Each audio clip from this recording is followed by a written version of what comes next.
Hello everyone, and welcome to another episode of Ready to Rant.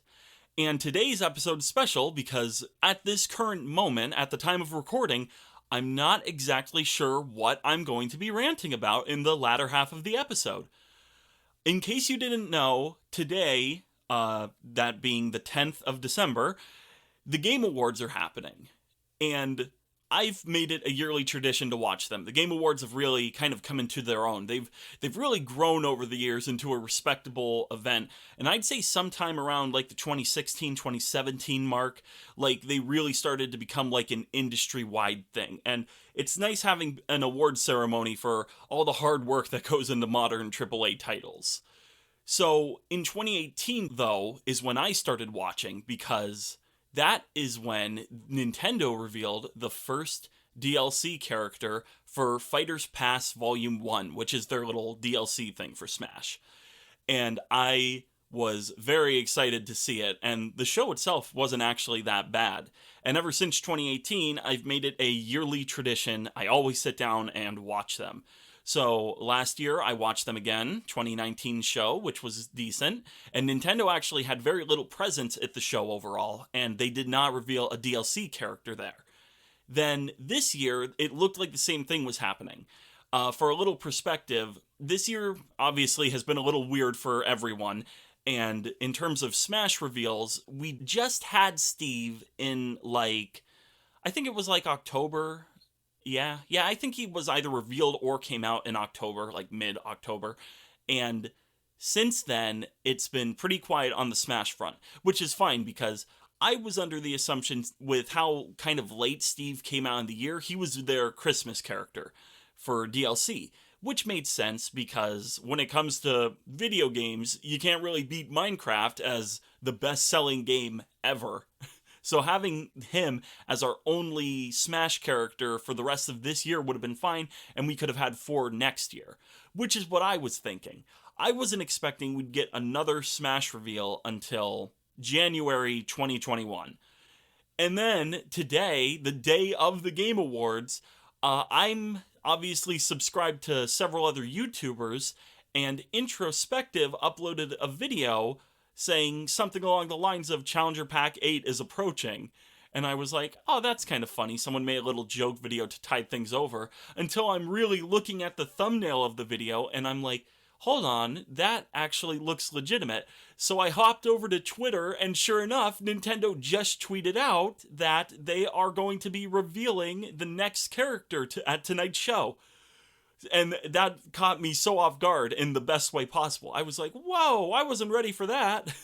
So that is what this Ready to Rant's about. The actual awards, I'm sure I'm going to talk about them more, but I just wanted to record this little pre-thing because the first Fighters Pass had a lot of leaks, and even the second one, Minecraft Steve, leaked way back when. Like, he leaked before Banjo did in the first pass, and this character, to the best of my knowledge, because I keep very close to the Smash Insider community, has not leaked. Nobody knows who this character is going to be, and that is extremely exciting. I love when characters stay surprises right up to the last second, and that's exactly what's happening here. So, who do I think it's going to be? I really don't know, because at this moment in my head, I'm like, okay, Minecraft Steve, or just Steve, everyone calls him Minecraft Steve. I don't even say that. I'm just thinking of like that because I'm trying to say both the name of the game and the character at once. But Steve from Minecraft is, again, the biggest character in video gaming in terms of pure sales numbers. His game is, it's iconic. Everybody knows what Minecraft is. You don't need me to tell you what it is. And from that perspective, they really can't one-up themselves in terms of, like, going bigger than that. Like, there's no character that they could add who would top Steve. So they're probably going to do a step down, which is funny because this is the Game Awards, so you'd think, since they're on a public stage, they'd really want to pull out all the stops, but Joker's game was huge when he was added to Smash, and he really left an impact on people in a good way. And he still was a smaller character, though. He didn't have the legacy of certain other characters in Smash, which is fine. But it's just interesting because maybe we can look to that as where their mindset is going to be with this reveal. It's possible we could get another more modern character to appeal to watchers of the show who are interested in what's happening in the industry currently. Or they could kind of go legacy character this time around. They went modern the first time, they could flip it and go retro, and there's plenty of characters they could add from a legacy standpoint. Or they could just do something totally different and catch everyone off guard. And for me personally, I have always been a fan of legacy characters. I like it when another very iconic character is added to Smash because it just adds into the it multiplies the number of crossovers in Smash by by all the existing series in it times the new one. It's ridiculous and I love it. So I hope we get another household name type character. If I had to put my money on anyone right now, just based on someone who has modern appeal thanks to how they've been doing, but is through and through a classic character and would, I think, please like all parts of the world, everybody loves them, I'd put my money on Crash Bandicoot at this moment. When I look at the Smash roster screen, every time I'm skimming through it, I always think, man, Crash definitely deserves to be in here somewhere. There's plenty of characters I want who I feel like would fit Smash perfectly, but he's the only one where I just look at the Smash screen and I'm just like, he's missing. Like he just straight up should be here in some way. And what better place to reveal him after the success of his new game than at the Game Awards when everybody has him on his mind and he's really sort of revived his own series. He's not banking off the Crash trilogy anymore. He's doing new things and people are just as excited and happy about that. And there's plenty of other characters I could talk about who I want, but I'm just betting Crash at this moment before the show because the timing feels good to me. I don't know if that means he's going to get in. Typically, Nintendo throws curveballs, like whoever you think it is, it's not going to be. So it's probably not going to be Crash, but if I had to go with my gut, I'd probably say I think Crash is in. But until the show happens, I don't know. So I just wanted to record this as a little preamble basically to the second half of the rant where I'm going to be talking about the show in more detail and the character that was revealed and my thoughts on them. And so I'm excited. I can't wait for the show to start and I can't wait to see who is going to join the biggest crossover in all of gaming. All right, a day has passed now. The awards are over. The character has been revealed, and that character turned out to be none other than Sephiroth from Final Fantasy VII. I was not expecting that at all, for a number of reasons. But first, I want to talk a little about the awards. To be blunt about it, I think 2020 was the best year the Game Awards have ever had. The show was really entertaining start to finish.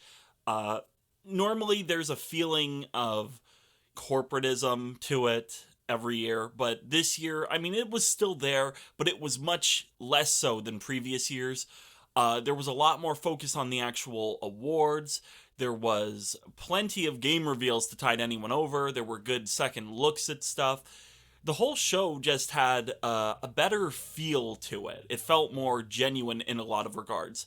Then, of course, at the end, Game of the Year was given to The Last of Us 2 by director Christopher Nolan, which a little silly, in my opinion, to have a film director handing out a Game of the Year award, but the show was really good overall. I think this is the best one, and I hope the show continues to go in this direction because a couple more little improvements here and there, and it's going to be, very well done. It's already good, but, it could be a seriously fun time start to finish without some of the downtime that was there this year, but, like I said, less so than previous years. So, Sephiroth, Final Fantasy VII in Smash. Wow, what a left ball. It's funny because I said, oh, they could do a legacy character, a newer character appealing to a more modern audience, or a left curveball type of character. They did all three with Sephiroth, it turns out. You have obviously a legacy character. Again, Final Fantasy VII, like the most famous Final Fantasy, one of the most influential games of all time, super popular.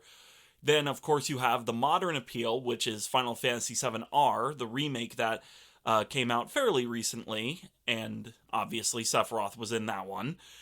And you also have a left curveball because Sephiroth represents a number of series firsts for Smash. Perhaps the most instantly noticeable is that Sephiroth is the first third party villain in all of Smash. And technically, we've had spirits and trophies, and like we have Dracula as a boss in World of Light as Simon Belmont's villain, but Sephiroth is the first playable villain from a third party series in Smash, which is crazy. I would have never ever guessed that Final Fantasy would be the series to get a third party villain first. I always assumed that if we were ever going to get a third party villain, it would have been Dr. Eggman from Sonic. But no, they went with Sephiroth, which is kind of crazy to me. It's also crazy because, we have series that have Echo Fighters in Smash. Like, again, Castlevania has Simon and Richter, and Street Fighter has Ryu and Ken and Richter are Echo Fighters of Ryu and Simon.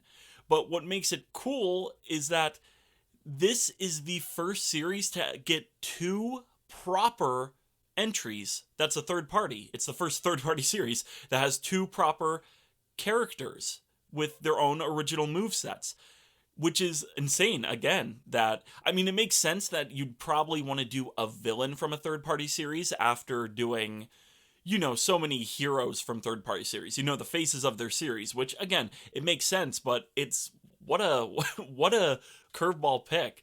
Would have never ever guessed Sephiroth. And I really enjoy that. I really like that they went so different, because I was really thinking they were probably going to do someone more modern, is where my head was at, because I'm like, okay, you can't one-up Steve, so maybe you can appeal to a different crowd. And it's not even like Steve's that old. I mean, Minecraft's 10 years old, but people still talk about Minecraft. Like, the cave update has people excited, and obviously Steve and Smash got people talking about Minecraft again. But where I'm going with that is, it just felt like it was a good time at this moment to bring it back to a more modern setting, and they really didn't. And I kind of have a bit of a thought on why they picked Sephiroth specifically, because Square already has another DLC character with Hero from the Dragon Quest series. So it was interesting to me that, wow, out of all the Square series, they really wanted to do Final Fantasy VII again. This might be me being a bit of a conspiracy theorist, but it's funny to me that Square has been so on board with Ultimate. Again, Smash 4, Cloud barely got in, obviously. Like, it's been a running joke for so long that Cloud has only 2 songs with him, which is by far the least out of any third-party series. The Final Fantasy representation in Smash has always felt very distant. It's felt like, oh, it's almost there, but not quite. And in Ultimate, when it launched, we barely got Cloud back in the game. Cloud was probably the hardest character they had to get back, apparently, even more so than Snake, which he wasn't even in Smash 4. They had to go to Konami and get him on board again. But apparently Cloud was even harder, and I'll try to look it up. I'll cite the source of this in the description. But what's funny to me is that, again, ever since Ultimate launched, though, Square has definitely been more on board with Ultimate. They've been doing Spirit events, and again, Hero got in. And here's the thing I'm wondering. Obviously, there's the marketing appeal of having Sephiroth in for Final Fantasy VII R and all that, but I'm almost wondering if Square is sort of... Because Smash 4 is kind of when... To backtrack a second, Smash 4 is kind of when Smash really went full in on being a totally insane crossover with Ryu, Mega Man, Pac-Man, and obviously Cloud. Like, all 4 of them got in that game. So it's like, okay, I wonder if they looked back at what Smash has become since Ultimate's happened. And they're like, man, our flagship series, Final Fantasy, one of the most famous series in all of gaming, and we have it represented so poorly compared to everybody else. I mean, Terry alone has like so many cameos on his stage. It's got to be like 20 to 30, maybe even 30 or a tiny bit over 30, but it's somewhere in the mid 20s at least in terms of like characters that pop up in the background, and he has 50 songs that came in with him. So I wonder if Square looked at that and all the other third parties that have happened and like, we have Final Fantasy and Smash with so little that it's like, what were we thinking at the time? So I wonder if Sephiroth is also kind of Square's way of basically saying, no, we're cool now. We've learned our mistakes. We see what Smash is, and we don't wanna look like the bad guys of Smash, basically. So they went ahead and put Sephiroth in. He's got another stage to represent more Final Fantasy. Obviously, Sephiroth himself does as well. And I'd be willing to bet, because obviously Sephiroth and Cloud are from the exact same game, that like Sephiroth might come with like, I don't know, maybe 6 music tracks, say. It could be less, could be more. I'm just trying to kind of go with a reasonable number, I feel. And they're going to allow that music to be played on both his and Cloud's stage. So it's like, I mean, series in Smash already have like this thing where music from the same series can be played on any stage from that series. But I really feel like, okay, we can't do, just a music DLC. We're not going to be able to sell just a couple music tracks to add to Cloud stage. So let's just do a new character and make it a whole thing. We get marketing for our new game, and we get to kind of fix the poor representation we had in Ultimate at launch for our flagship series. And obviously, all of this could totally be off the wall, and I could be wrong, and they could have just added Sephiroth because they felt it was the best choice. And I mean, certainly Sephiroth, it got people talking. Like, he's a super off the wall pick, and I really respect that about him. He's kind of like Terry in that regard, that I don't think anybody would have ever legitimately guessed at him, truly. But I don't know. I kind of feel like maybe Square looked back at what they had done and decided that was not the right move. Let's fix that. But either way, Sephiroth is in Smash now. He's coming out this month. I can't wait for his presentation to see, like more about his Mii costumes and stuff. I'm really interested to see how he plays, because he kind of looks like he has a persona, a Joker thing going on with his persona, where he can get like new specials and such after whatever needs to happen happens. Because when Sephiroth wing pops out, it kind of sticks around like Joker's persona, and he had like upgraded versions of his moves, like that one special where he shoots the 3 balls out and it circles you. It looked like it was upgraded to have, I think, 5, and like they were more destructive. So I don't know. I think Sephiroth could be a lot of fun. I'm really genuinely excited to see what they're going to do with him. But I think that just about sums up my thoughts. Excellent year for the Game Awards. Great off-the-wall pick for Smash. Very pleased with him. And we are down to 3 characters. So let me know who you are hoping to see in Smash. I know who I'm hoping to see. Maybe I'll do a video where I talk about some of my picks that I'd like to see. But until then, this has been Paden, and I'm done ranting.